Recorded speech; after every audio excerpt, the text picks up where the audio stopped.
बदलते भारत की शान। डीडी किसान, बदलते भारत की शान।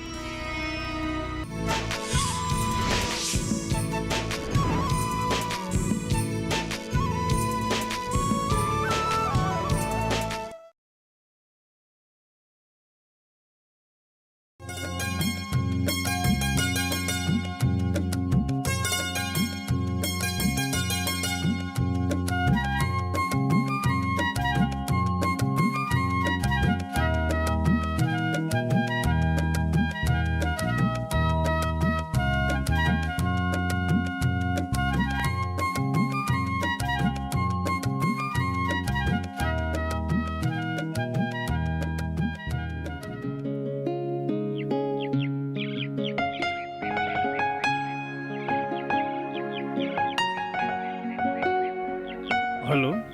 दीप भैया, हाँ मैं राज बोल रहा हूँ। हाँ राज, क्या मैं आपसे मिल सकता हूँ? किस बारे में? कृषि के विषय में थोड़ा बातचीत करना था। हाँ ठीक। हाँ रखता हूँ।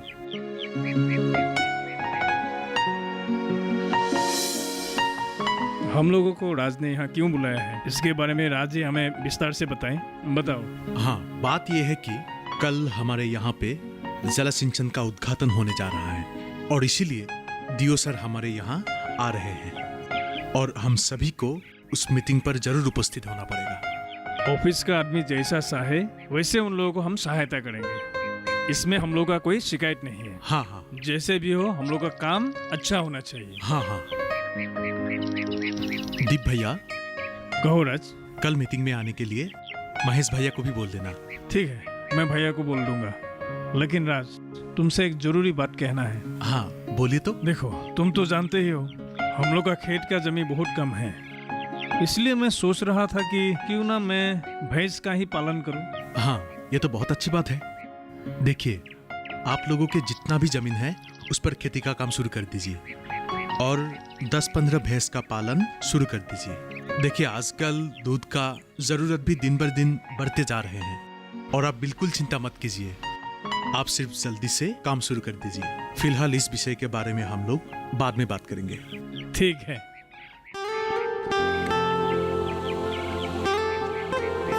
अरे दीप भैया। अरे रेनू, क्या हाल है तुम्हारा? मैं ठीक हूँ, आप कैसे हो? मैं भी ठीक ठाक हूँ।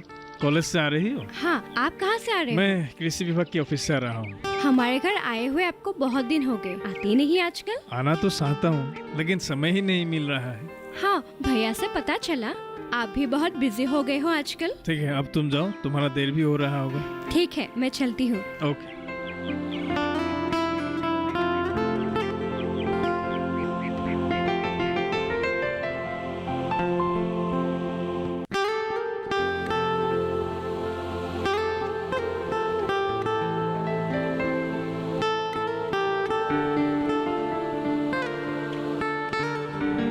जी हाँ, राज मेरा ही लड़का है।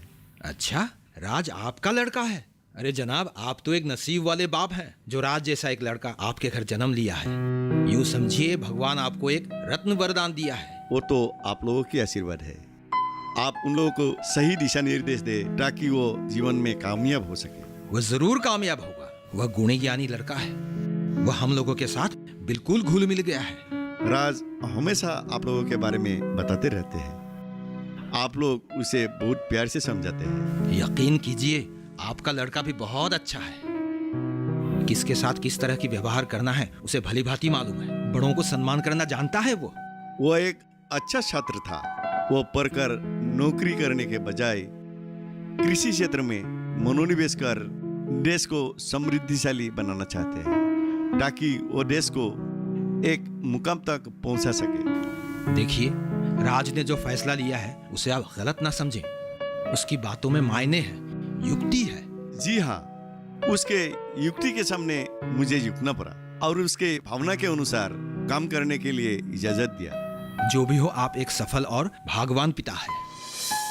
वो तो ईश्वर का वरदान है। और एक बात है जो आपको जानकर खुशी होगी। कुछ दिन बाद राज को एक अंतर्राष्ट्रीय पुरस्कार भी मिलेगा। ऐसा है क्या? अंतर्राष्ट्रीय पुरस्कार? अंतर्राष्ट्रीय पुरस्कार? मैं भी वही सोच रहा था, भैंस को पालना कैसा होगा। भैंस को पालना 2 लकड़ी के बराबर है। हाँ, आप जल्दी से शुरू कर दीजिए। भैया ने भी इस बात पर गौर किया है। जमीन भी जल्दी निकलना होगा, पर पैसों का थोड़ा प्रॉब्लम होगा। आप पैसों की चिंता बिल्कुल मत कीजिए, आप पहले काम के बारे में सोचिए। मैं दियो सर से बात करके बैंक से लोन की व्यवस्था कर दूंगा। भैया को तुम्हारे बातें सुनकर बहुत खुशी होगी। देखिए, बैंक के नीति नियम से भी अच्छी तरह से पेश आना बहुत जरूरी है, और बैंक वाले यही चाहते हैं। भैया को तुम्हारी बातें बताऊंगा। हाँ, पर लोन तो लेना ही पड़ेगा। मैं भी दियो सर से जल्दी बात करूंगा। बढ़िया।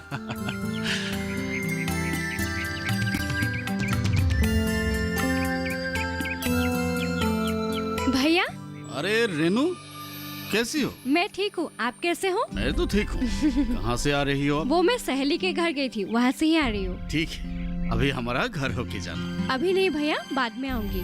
वैसे आप यहाँ क्या कर रहे हो? अरे क्या बताऊं, ये राज और दीप दोनों ने मिलकर मुझे बहुत कष्ट दिया है। मतलब और क्या, खेत में तो काम कर ही रहा हूँ। अब दीप ने बोला कि वो भैंस पालन का काम शुरू करेगा। ये सब काम में बहुत कष्ट है। थोड़ा तो कष्ट होगा ही। भैया ने तो आजकल पिताजी को पूरे खेत में व्यस्त ही कर दिया है। पहले तो पिताजी को भी खेत में काम करने को पसंद नहीं था, लेकिन आजकल वो भी व्यस्त रहते हैं खेत में और दूसरों को भी प्रोत्साहित करते हैं काम करने के लिए। सच में राज ने बहुत अच्छा काम किया। उसके कारण ही हमारे इस इलाके के कई युवकों ने खेत का काम शुरू कर दिया है। राज के जैसे शिक्षित युवक के कारण ही हमारे देश तरक्की की ओर बढ़ रहा है। आजकल तो भैया के बारे में सभी लोग आपकी तरह ही बोलते हैं। बोलेंगे, क्यों नहीं बोलेंगे। अच्छे को तो अच्छे ही कहेंगे ना। ठीक है भैया, अभी मैं चलती हूँ। ठीक है, जाओ। ठीक है।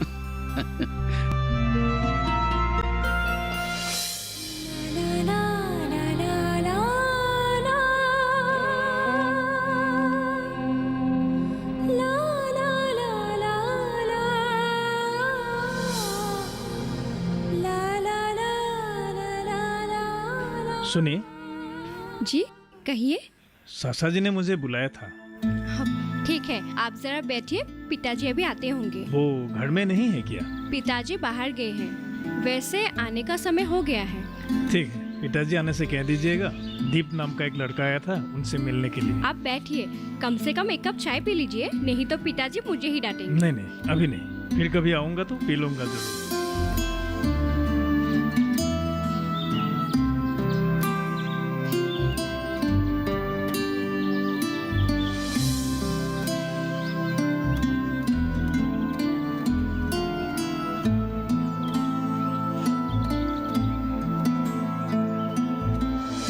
हमारे घर आए हुए आपको बहुत दिन हो गए, आते नहीं आजकल। आना तो चाहता हूँ, लेकिन समय ही नहीं मिल रहा है। हाँ, भैया से पता चला आप भी बहुत बिजी हो गए हो आजकल। ठीक है, अब तुम जाओ, तुम्हारा देर भी हो रहा होगा।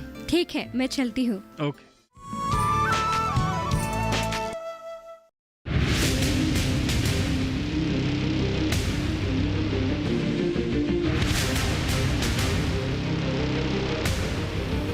जब तपती है धरती, सूरज उगलता है आग, ठंड में जब सर्दी जमा देती सबके हाल, सब छुप जाते अपने अपने घरों में, तब बाहर निकलता सिर्फ एक इंसान, भरने के लिए हम सबका पेट, खून को पसीने की तरह देता बहा, थक जाता, झुलस जाता, हो जाता बीमार, तब उसकी सेहत का ध्यान रखता सिर्फ डीडी किसान।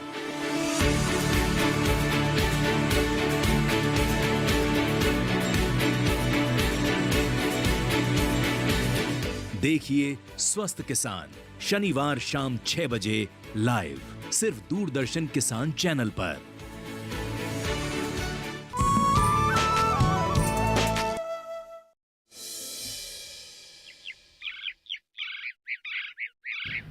भैया थोड़ा सा आराम कर लो ना।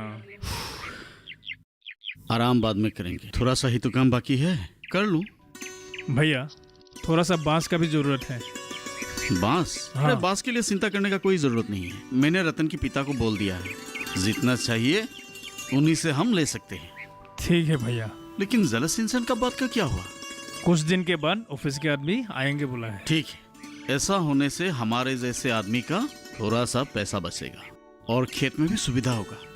ठीक है भैया, आप जितना हो सके खेत में ध्यान दो, मैं भैंस पे ध्यान दूंगा, ऐसा राज ने कहा है। क्या कहा राज ने? भैंसों को पालने में बहुत फायदा है। हाँ, लेकिन थोड़ा तो कष्ट होगा, पर इतना कष्ट तू कर सकेगा? हाँ, क्यों नहीं, बाहर कंपनी में जाके काम करने से तो थोड़ा कष्ट कम होगा। ये बात भी ठीक है, ठीक बोला है राज ने। भैया, राज ने कहा है ऑफिस के आदमी आने से वहाँ पे आपको भी रहने के लिए बोला है। ठीक है, मैं रहूंगा, क्यों नहीं रहूंगा। इतना बड़ा काम आरंभ होने वाला है, मैं जरूर रहूंगा।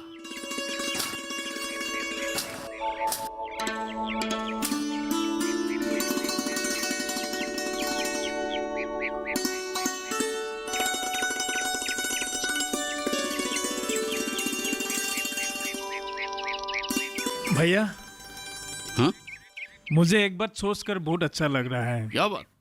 पिछले साल के बदले इस साल जो खेत जो है ना, बहुत अच्छा हुआ है। होगा, क्यों नहीं होगा। इस बार तो हम लोगों ने राज के बताया हुआ तरीके से खेती किया है। कैसे हाल लगाना है, कौन सी समय कैसा खाद डालना है, सब कुछ तो राज ने ही बताया था। भैया, आपने तो सही कहा है, लेकिन मैं और एक बात सोच रहा हूँ। हम लोगों ने तो भैंस पालने का काम शुरू कर दिया है, अगर राज हमें लोन नहीं दे पाया तो? राज के ऊपर मेरा पूरा विश्वास है, वो जैसे भी हो हमको लोन जरूर दिलाएगा। विश्वास तो है उन पर, फिर भी देखो, चिंता की कोई बात नहीं है। अब तुम लोग काम पे लग जाओ और मैं थोड़ा घर होके आता हूँ। देखो, मैंने जैसे बताया वैसे ही करना, कोई उल्टा सीधा काम मत करना। हाँ, ठीक है भैया। जाओ, लग जाओ। हाँ।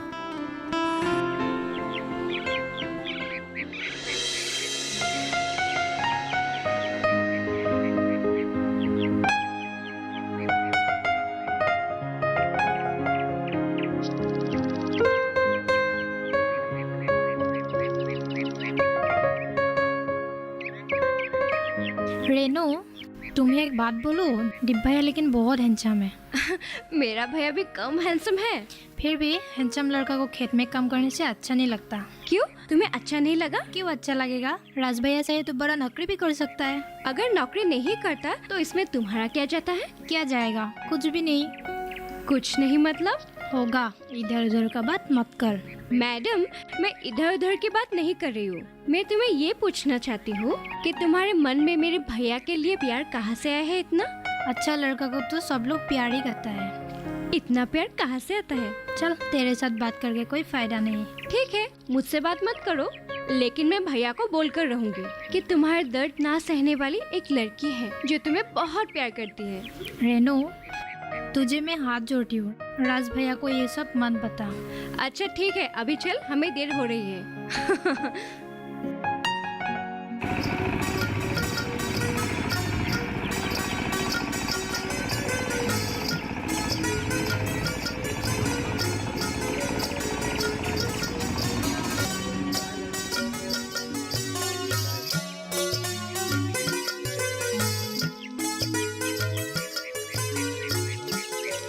आज यहाँ पर उपस्थित हमारे सम्मानित डीओ सर और सम्मानित व्यक्तिगण, बात यह है कि सर से बात करते हुए, हमारे परेशानियों के बारे में बताते हुए आज हम एक अच्छे दिन में आ पहुंचे। हमारे इसी गांव में जल सिंचन का व्यवस्था होने जा रहे हैं और इसी कारण आप लोगों को यहाँ पर बुलाया गया है और इसके बारे में सर दो शब्द कहेंगे। उपस्थित मुखियाल समाज और मेरे प्यारे भाई और बुजुर्गों, हम सब राज को जानते हैं। राज एक ज्ञानी और समझदार लड़का है और मैं तो सोचूं राज आप लोगों के गांव के लिए एक रत्न है। मुझे विश्वास है राज को आगे बढ़ने में आप लोग सहायता करेंगे और आज आपके बीच हम एक ऐसी बड़ी योजना लेके आए हैं सरकार की तरफ से, जो कि सिर्फ राज के लिए संभव हुआ है और राज शुरू से ही इस प्रकल्प के साथ जुड़ा है। उसी की यह व्यवहार है जिसके कारण हम यहाँ आने में मजबूर हुए हैं और इस प्रकल्प को शुरू करने में हमें काफी चीजें सोचनी होगी। सच मानिए तो आपके इस इलाके में इस योजना को शुरू करना थोड़ा मुश्किल तो था ही, लेकिन मैंने करने के लिए सोच लिया और आशा करते हैं आप लोग भी हमें इस काम में मदद करें। और इसके साथ आप लोगों के पास मेरी एक विनती है। आप लोग ये तय कर लें कि आप सभी राज जैसे एक आदर्शवान किसान बनेंगे। आप लोग उत्पादनमुखी बने। आप लोग हमें जितना दौड़ाएंगे हम उतना दौड़ेंगे। सरकार के पास आपके लिए कई योजनाएं हैं। केवल आप लोग सच्चे मन से आगे बढ़ते रहिए। आज राज अपने सत्यवादिता और एकाग्रता के कारण राष्ट्रीय पर्याय पर स्थान प्राप्त कर लिया है और मुझे विश्वास है बहुत ही जल्द एक दिन अंतर्राष्ट्रीय स्तर पर भी अपना स्थान प्राप्त कर लेगा।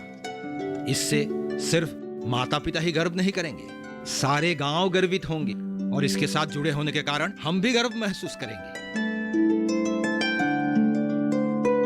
जो भी हो, जिस प्रकल्प को लेकर मैं आज आप लोगों के बीच आया था, उस योजना की आज शुभारंभ होगी और मैं ये घोषित करता हूं।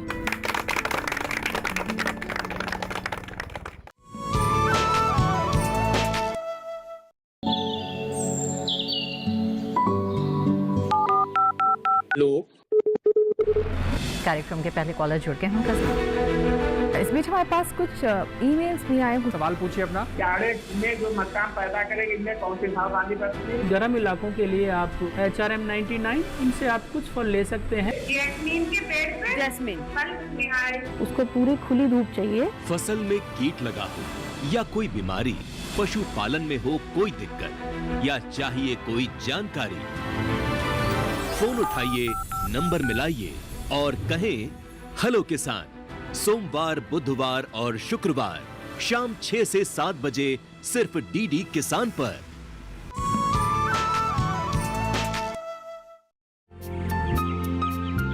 दीप भैया कैसे हो? रेनू आगे? मैं ठीक हूँ, तुम बोलो तुम कैसे हो? ठीक ही हूँ। बोलो रेनू, क्या बात है? बात मतलब मेरी और आपके बीच के बारे में आपने कुछ सोचा है क्या? रेनू, तुम क्या बोलना चाहते हो? मैं कुछ समझा नहीं। मेरे घर में मेरी शादी की बात चल रही है, लेकिन मैं सिर्फ आप ही से शादी करना चाहती हूँ। मैं भी तुम्हें बहुत प्यार करता हूँ, लेकिन ये बात मैं सासा जी और राज को कैसे बताऊँ? जैसे भी हो उन्हें बताना ही पड़ेगा, नहीं तो पिताजी मेरी शादी कहीं और कर देंगे। थोड़ा समझने की कोशिश करो रेनू। थोड़ा सा प्यार और थोड़ा सा स्वार्थ के लिए इतने बड़े संपर्क को कैसे खत्म कर दूं रेनू? आपने मेरे प्यार को इतनी छोटी नजर से देखा? आहा रेनू, तुम समझने की कोशिश करो। ये समाज और हम दोनों के घर के आदमी के आगे ये प्यार जो है ना, बहुत छोटा है। आप प्लीज इस तरह से मत बोलिए, मुझे बिल्कुल अच्छा नहीं लगता। मैं तुम्हारी बुराई क्यों सोचूंगा? मैं तो ये सोचता हूँ कि तुम्हें एक अच्छा लड़का मिले और जिसके साथ तुम शादी करके खुश रह सको। दीप भैया, मेरे जैसा एक मामूली किसान। देखिए, अभी मुझे आपकी कोई भी बात नहीं सुननी है। आप अभी घर जाओ, हम बाद में बात करते हैं। अगर संभव हो तो मैं भैया को आप लोग के घर लेके आऊंगी। अभी चलती हूँ। रेनू, रेनू, रेनू सुनो तो।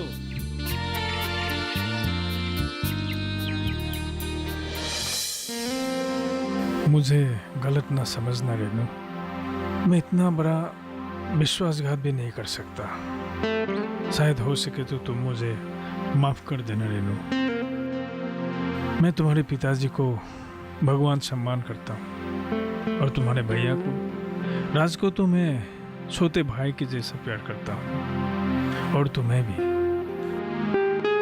तुम्हारे घर और हमारे घर के बीच जो संपर्क है, इस संपर्क को मैं तोड़ना नहीं चाहता। अगर उन लोगों को पता चलेगा हम दोनों के बीच में कुछ है, तो ये मधुर संपर्क झट से टूट जाएगा और जो मैं होने नहीं दूंगा। मैं भी तुम्हें बहुत प्यार करता हूँ रेनू। शायद मैं ये तुम्हें कभी बोल नहीं पाऊंगा। दीप, दीप, ओ भैया, क्या सोच रहे हो? नहीं नहीं नहीं, कुछ नहीं भैया। झूठ मत बोलो, तुम्हारा मन में कुछ है, साफ साफ बता दो। नहीं भैया, कुछ नहीं सोच रहा हूँ। तुम्हारा भाभी ने कुछ बोला है? नहीं नहीं, भाभी ने कुछ नहीं कहा है। तुम्हें जो भी बोलो मुझे झूठ नहीं बोल सकते हो। तुम्हारा कुछ हुआ है, मुझे साफ साफ बताओ। ओ भैया, आप समझते क्यों नहीं हैं? मुझे कुछ नहीं हुआ है। देखो दीप, तुम जब 6 साल के थे तब माँ पिताजी दोनों गुजर गए। अब तुम 30 साल के हो गए हो और इस 26 साल मैंने तुम्हें बहुत प्यार से बड़ा किया है। इसीलिए तुम्हें कुछ होने से मुझे पता चल जाता है। तुम छुपाने को जितना भी कोशिश ना करो, मुझे पता चल ही जाता है।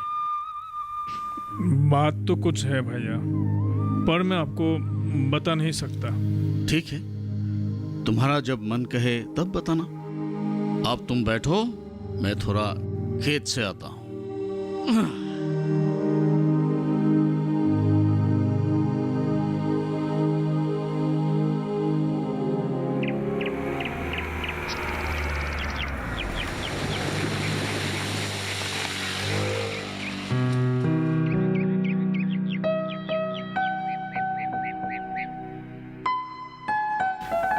दीप भैया, अरे पूजा, कैसे आना हुआ? चलो आओ। तुम्हें ऐसा करना नहीं चाहिए था। मैंने क्या किया? तुमने रेनू को क्यों अवॉइड किया? देखो पूजा, रेनू बहुत अच्छी लड़की है। मैंने उसे हमेशा बहन की नजर से देखा है। वो चाहे तो मुझसे अच्छे लड़के से शादी कर सकती है। सच्चा प्यार करने वाला कभी बिजनेस, नौकरी ये सब नहीं मानता है दीप भैया। मैं सब समझता हूँ पूजा, फिर भी रेनू से शादी करना संभव नहीं है। मैं आपसे विनती करता हूँ दीप भैया, आप रेनू का दिल मत दुखाइए। ठीक है पूजा, पहले मुझे खेतों के काम में लगना है, बाद में ये सब सोचेंगे। अब आओ, चाय पी के जाना।